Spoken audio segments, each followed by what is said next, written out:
ನಮ್ಮ ನೇಚರ್ ಪರಿಸರದಲ್ಲಿ ಮರ, ಶುದ್ಧ ಗಾಳಿ, ಶುದ್ಧ ನೀರು, ಶುದ್ಧ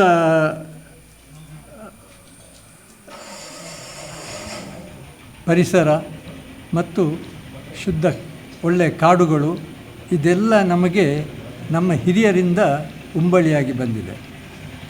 ನಾವು ಇಲ್ಲಿ ಕ್ಷಣಿಕ ಮಾತ್ರ ಇರುವವರಾದ್ದರಿಂದ ಇದು ಇನ್ನು ಮುಂದಕ್ಕೆ ನಮ್ಮ ಮಕ್ಕಳಿಗೆ ಮತ್ತು ಮೊಮ್ಮಕ್ಕಳಿಗೆ, ನಾನು ಮೊಮ್ಮಕ್ಕಳಂತ ಹೇಳ್ಬೋದು ನನ್ನ ಪ್ರಾಯ, ಆದ್ದರಿಂದ ಮಕ್ಕಳಿಗೆ ಇದನ್ನು ಹಸ್ತಾಂತರಿಸ್ತೇವೆ. ಆ ಹಸ್ತಾಂತರ ಮಾಡುವಾಗ ನಮಗೆ ಉಂಬಳಿಯಾಗಿ ಬಂದ ಪರಿಸರ ಎಷ್ಟು ಚೆನ್ನಾಗಿತ್ತೋ ಅಷ್ಟೇ ಚೆನ್ನಾಗಿ ನಾವು ಕಾಪಾಡಿ ಇನ್ನು ಮುಂದಿನ ಜನಾಂಗದವರಿಗೆ ಕೊಡಬೇಕಾಗ್ತದೆ. ಅದು ಇಲ್ಲದಿದ್ದರೆ ನಾವು ಪರಿಸರಕ್ಕೆ ಅಥವಾ ಸಮಾಜಕ್ಕೆ ಪ್ರಾಮಾಣಿಕವಾಗಿ ನಮ್ಮ ಕಾರ್ಯಬದ್ಧತೆಯನ್ನು ಮಾಡಲಿಲ್ಲ ಅಂತ ಹೇಳುವುದಕ್ಕೆ ಒಂದು ನಿರೂಪಣೆ ಆಗ್ತದೆ. ಆದ್ದರಿಂದ ನನಗೆ ವೈಯಕ್ತಿಕವಾಗಿ ಆ ಕ್ಯಾಟಗರಿಯಲ್ಲಿ ಸೇರಲಿಕ್ಕೆ ಮನಸ್ಸಿಲ್ಲ. ಆದ್ದರಿಂದ ನನ್ನಿಂದ ಆದಷ್ಟು ಒಳ್ಳೆಯ ಸಂಗತಿಗಳನ್ನು ಪರಿಸರಕ್ಕೆ ಮಾಡಿ ನಿಮಗೆ ಅದನ್ನು ಒಪ್ಪಿಸಿ ನಾವು ಈ ಸ್ಥಳವನ್ನು ಖಾಲಿ ಮಾಡ್ತೇನೆ.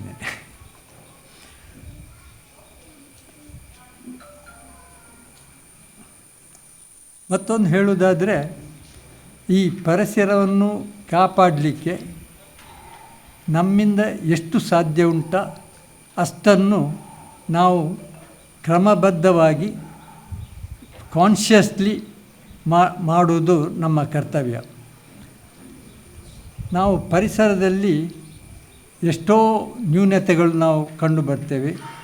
ನಮ್ಮ ಹಿರಿಯರು ಕಾಡನ್ನು ಇಂಡಿಸ್ಕ್ರಿಮಿನೇಟ್ಲಿ ಯಾವುದೂ ಒಂದು ವ್ಯತ್ಯಾಸವಿಲ್ಲದೆ ಕಡಿದಿದ್ದಾರೆ.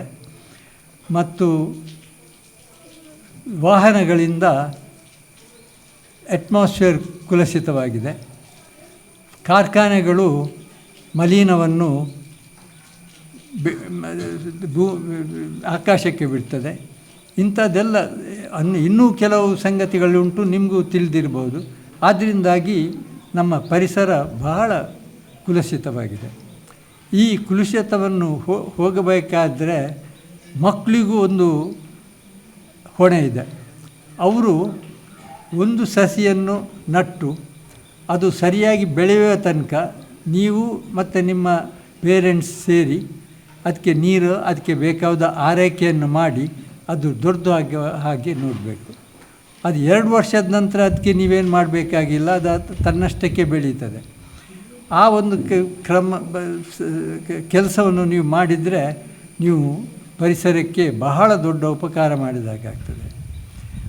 ಆದ್ದರಿಂದ ಈ ಒಂದು ಪ್ರಜ್ಞೆ ನಿಮ್ಮ ಹತ್ತಿರ ಯಾವಾಗಲೂ ಇರಲಿ ಅಂಥೇಳಿ ನಾನು ಹೇಳ ಬಯಸುತ್ತೇನೆ. ಮತ್ತು ನಿಮಗೆ ಮತ್ತೊಂದು ರೀತಿಯಲ್ಲಿ ಸಹಾಯ ಮಾಡ್ಬೋದು. ದಿವಸಕ್ಕೆ 1 ಬಕೆಟ್ ನೀರನ್ನು ನೀವು ಸೇವ್ ಮಾಡ್ಬೋದು. ಅದೇ ರೀತಿಯಲ್ಲಿ ಪರಿಸರಕ್ಕೆ ಆಗುವ ನಮ್ಮ ಮನೆಯಲ್ಲಿ ಏನೆಲ್ಲ ಪರಿಸರಕ್ಕೆ ವಿದೂಷಣೆ ತರ್ತದ ಅಂಥದ್ದನ್ನು ನಿಲ್ಲಿಸಲಿಕ್ಕೆ ನೀವು ಪ್ರಯತ್ನ ಮಾಡ್ಬೋದು. ಮತ್ತು ಎಲ್ಲ ಕಸವನ್ನು ಒಟ್ಟು ಮಾಡಿ ಅದರಲ್ಲಿ ವೆಟ್ ಇದನ್ನು ಯಾವುದನ್ನು ಇದನ್ನು ನೀವು ನಿಮ್ಮ ಸುತ್ತಲಿನ ಹಿತ್ತಲಿನ ಸುತ್ತದ ಮರಕ್ಕೆ ಗೊಬ್ಬರವಾಗಿ ಯೂಸ್ ಮಾಡ್ಬೋದು.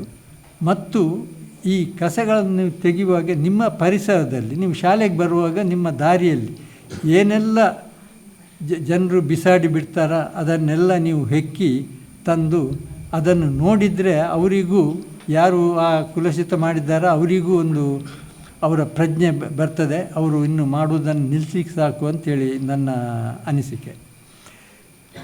ಹಾಗೆಯೇ ಇಲ್ಲಿ ನಿಟ್ಟೆಯಲ್ಲಿ ಹತ್ತಿರದಲ್ಲಿ ಈ ಎಲ್ಲ ಪರಿಸರಕ್ಕೆ ಹಾನಿ ಮಾಡುವಂಥ ಟ್ರ್ಯಾಶ್ ಅದನ್ನು ನಾವು ಒಟ್ಟು ಮಾಡಿ ಅಲ್ಲಿ ರಾಮಕೃಷ್ಣ ಮಿಷನ್ ಅವರು ಒಂದು ಫ್ಯಾಕ್ಟ್ರಿ ಮಾಡಿದ್ದಾರೆ. ಅಲ್ಲಿ ಕೊಟ್ಟರೆ ಆ ಕಸದಿಂದ ರಸವನ್ನು ಮಾಡಿಸ್ತಾರೆ ಅವರು. ಅದು ಗೊಬ್ಬರವಾಗಿ ನಮಗೆ ಬಹಳ ಪ್ರಯೋಜನ ಆಗ್ತದೆ.